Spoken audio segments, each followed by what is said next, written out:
The slam of the guest room door was a physical blow, a concussive force that vibrated through the old floorboards and up into the marrow of my bones. But it was her words hissed through the wood just before the latch clicked that truly shattered the air. "You're just a guest here, Genevieve." You do well to remember that I remained seated in the living room in the worn armchair where my late husband Richard had read the paper every Sunday for 30 years. My hands, which had once confidently assisted in open heart surgeries, lay folded in my lap, suddenly feeling ancient and useless. The weight of a lifetime of night shifts at the hospital, of raising a son, of whispered prayers by Richard's bedside as cancer stole him piece by piece, seemed to settle deeper into the cushions beneath me. 2 years ago, after Richard passed, the silence of our sprawling Portland home became an unbearable roar. So I sold it. I packed what mattered into my old sedan and drove south to the suburbs where my son Leo and his wife Chloe were navigating life with their second child, a little girl who still smelled of milk and fresh beginnings. I thought living with family would be a sanctuary. I thought helping with my grandchildren, sharing my pension to ease their burdens, and filling their home with the smell of fresh bread would be a balm for the wound in my own heart. I never imagined I would become an intruder in a life I was actively funding. I never expected to be designated a mere guest from the moment I arrived. I insisted on paying my way. I was a retired surgical nurse with a solid pension, and the lifelong habit of anticipating needs before they became crises. I covered the groceries, the ever-climbing utility bills, the surprise medical co-pays for the kids. When Chloe lamented the cost of a good preschool, I quietly set up the payments. When the Oregon winters grew bleak and damp, I absorbed the spike in the heating bill without a word. I asked for nothing in return. I believe that's how family operated. You give, you support, you love, without keeping a ledger. At first it was everything I'd hoped for. I was Nana, the keeper of stories, and the baker of perfect chocolate chip cookies. My grandchildren's faces would light up when I walked into a room. Leo still called me Mom, his voice holding the same warmth it had since he was a boy. Chloe offered polite, if somewhat distant smiles, but warmth, I've learned, can recede as surely as the tide leaving behind a cold and rocky shore. The politeness began to fray, replaced by comments that stung like paper cuts. "Genevieve, you left the garage door open again," Chloe would say, her tone sharp enough to curdle milk. I would murmur an apology and retreat. One day, I found the collection of family photos I'd brought, pictures of Leo as a child, of Richard and me on our wedding day, relocated from the main bookshelf to a small dusty corner table with a sticky note that read, "Mom's things." The exclusion became more organized. I was quietly removed from the family group chat,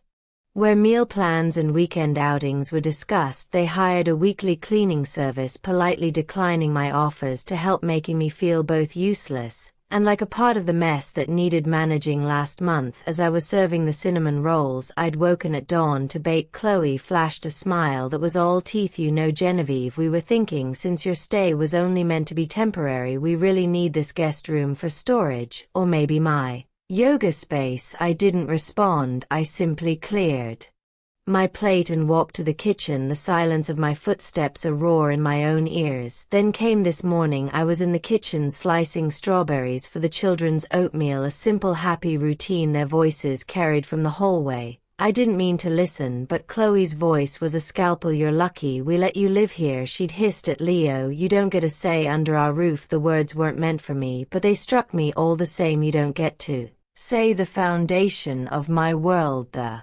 one I thought was built on love and contribution, cracked beneath my feet." I carried the oatmeal to the dining table. My grandchildren smiled, their pure, uncomplicated smiles. To them I still belonged. But as Leo entered the room, his eyes wouldn't meet mine. He was filled with a familiar spineless guilt that vanished the moment Chloe entered behind him, her posture rigid, her phone held like a shield. "I'm sorry, Mom," he started to mumble. Chloe cut him off. "Let's just drop it, she'll get over it." And with that, I was dismissed, not a mother, not a grandmother, but a problem to be managed, a guest whose welcome had long since expired. I sat in my armchair, the house silent now that they had left. The tears I'd been holding back for months threatened to fall, but I refused them. Anger wasn't the answer. Truth was, I thought of Richard, of the life we built on mutual respect. I thought of the down payment I had given them for this very house, a gift from their father's life insurance. They ruled a house they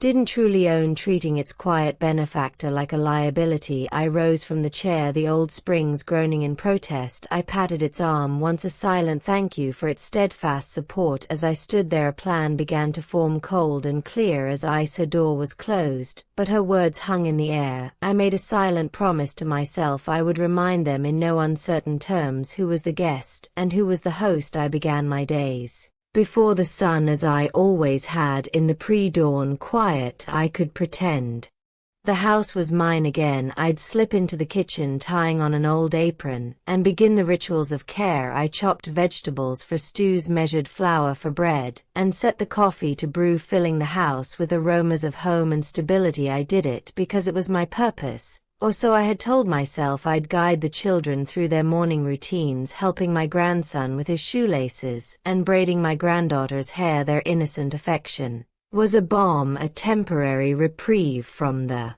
chilling reality of my situation. At the breakfast table, an invisible line was drawn. I sat at the far end, an island. My questions to Leo and Chloe were met with clipped one-word answers. Their eyes would flicker toward me, Leo's with a hint of shame, Chloe's with unconcealed irritation. I ate my food, tasting nothing but the bitterness of being tolerated. I was becoming wallpaper in the home. I kept solvent as I washed the dishes after they'd all rushed out. I remembered the day I'd made the offer. Leo had been lamenting their finances, the impossible cost of daycare, the mortgage that felt like a millstone. I saw the fear in his eyes, the same fear I'd seen in my own father's eyes decades ago. Let me help, I'd said softly. Let me set up an account to cover the household bills, preschool utilities, groceries. Think of it as a gift from Richard. He would have wanted you to be secure. Leo had nodded, relief washing over his face. Chloe had looked skeptical, her eyes narrowing as if searching for the catch.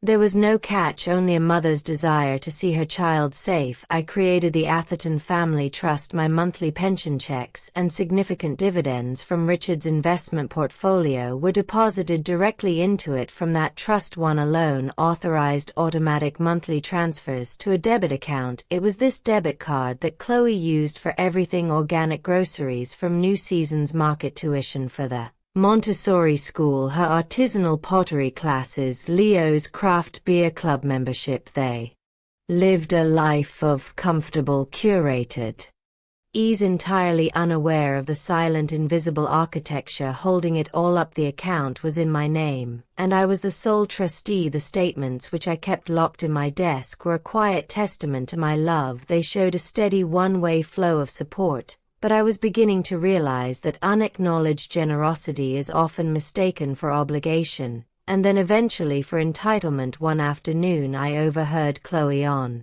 the phone with a friend. "Oh, Leo's mom, she's just here because she has nowhere else to go. It's a lot, but what can you do?" My hands, folding a load of their laundry, began to shake. I wasn't a refuge, I was a resource. That night I made the mistake of trying to participate. They were discussing summer camps for the kids. The brochure for the arts camp looked lovely. I offered I'd be happy to cover the fees for that as well. Chloe didn't even look up from her iPad. "We've got it covered. You don't get a vote on this, Genevieve. You don't get a vote." The words were a judge's gavel. I who funded their lives had no vote. I wanted to say I paid for the very roof that gives you shelter, to be so dismissive, but I said nothing. I sipped my tea, the hot liquid a punishment on my tongue, and blinked back the angry tears. The labeling started suddenly. A carton of almond milk in the fridge had Chloe written on it in sharp black ink.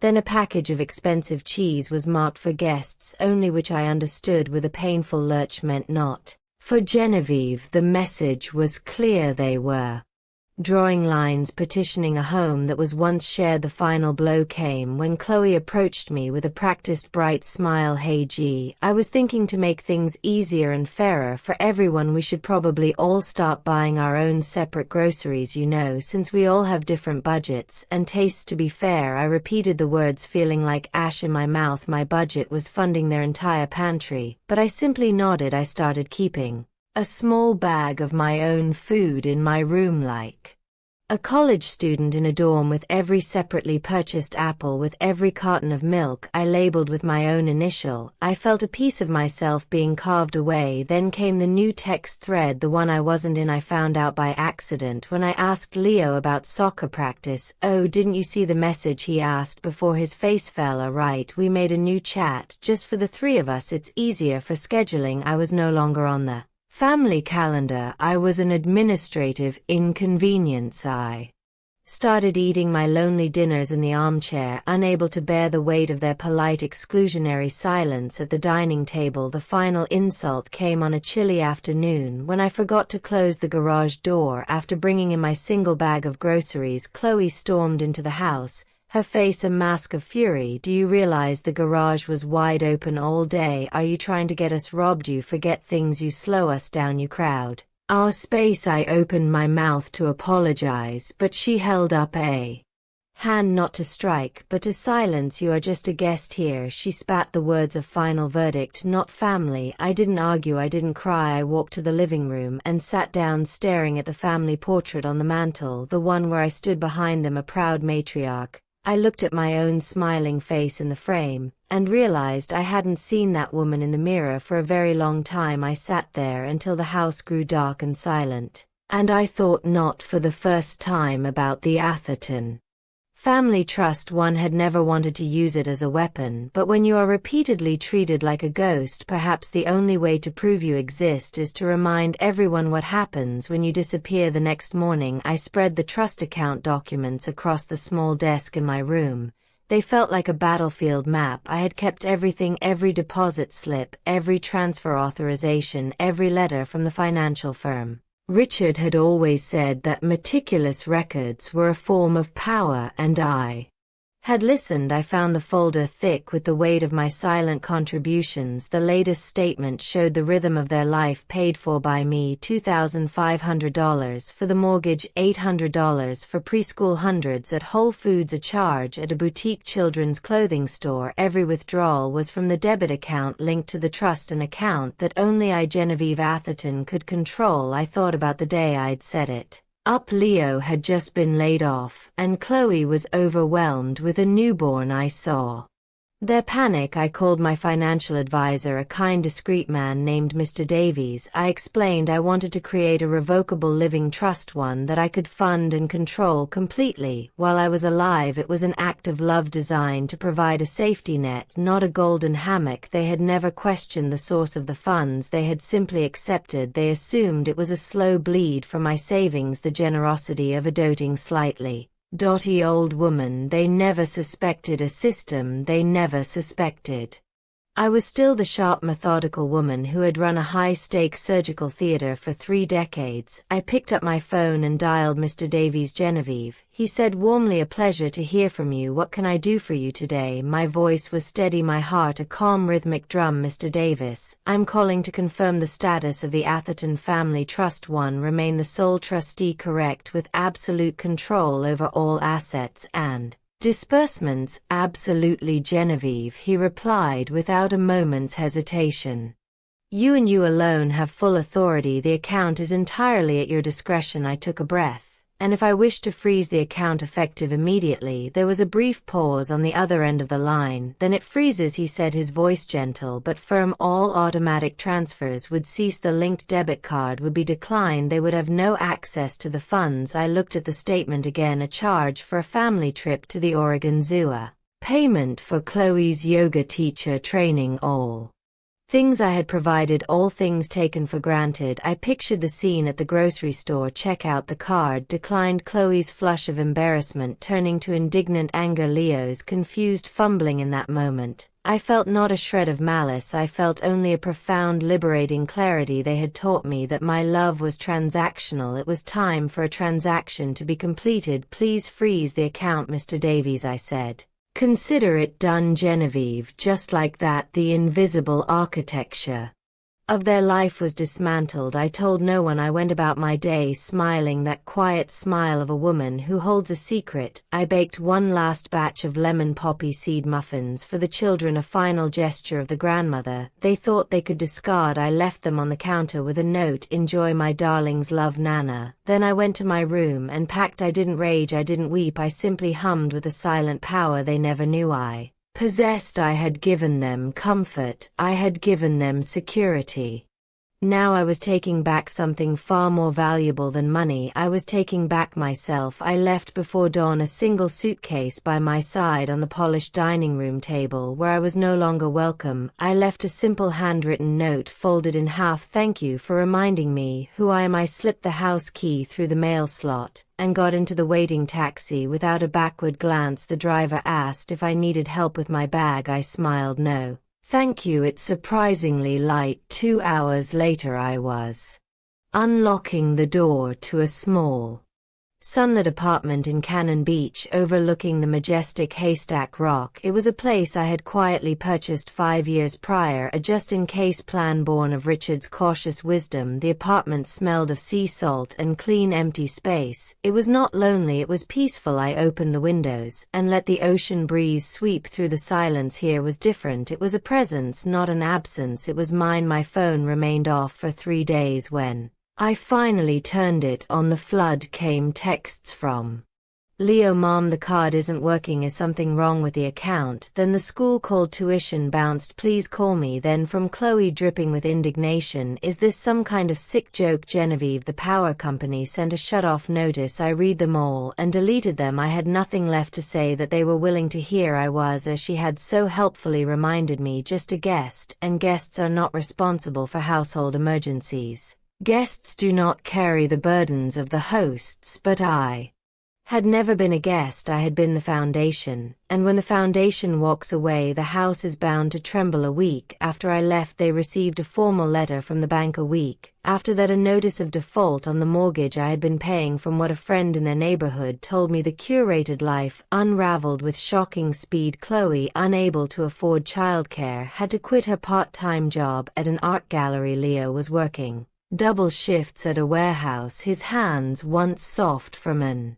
office job now blistered and raw. The neighbor said she saw Chloe in the driveway one afternoon screaming into her phone a portrait of a woman whose reality had suddenly been presented with a bill. The house that had once smelled of roasted chicken and fresh laundry now sat cold. One rainy afternoon, a final voicemail came through. It was her. Her voice was thin, stripped of its usual confidence. "Genevieve, I know we were unfair. It's been so hard. The kids need stability. Can we please just talk?" I listened to it twice, her plea for the stability she had so carelessly shattered. Then I deleted it. It wasn't her words that kept the house warm. It wasn't her effort that paid for the children's shoes. It was mine. She thought I was a guest, but I had been the host all along, and the party was over. My mornings now belonged to me. I sipped my Earl Grey tea and watched the mist burn off the Pacific. I joined a book club filled with women whose stories in their own ways echo my own, women who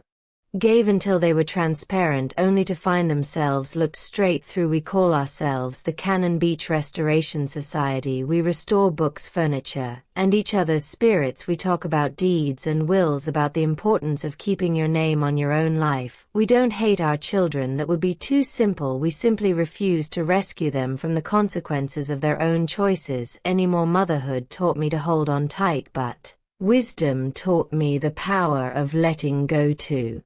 The women who might hear this story, the caregivers and the quiet cornerstones of families, do not let them turn you into a guest in the home your labor has built. Do not let their comfort become your cage. Keep your name on your dignity. When they start calling you difficult, it is often because you have stopped being convenient. And when they forget who held them up, remind them not with anger but with the deafening silence of your absence. I gave them stability, they gave me exile, so I gave them what they truly wanted all along, a life without me, and in the process I found my own. It is a life full of salty air, good books, and the brilliant unapologetic light of my own company, and it was worth waiting for.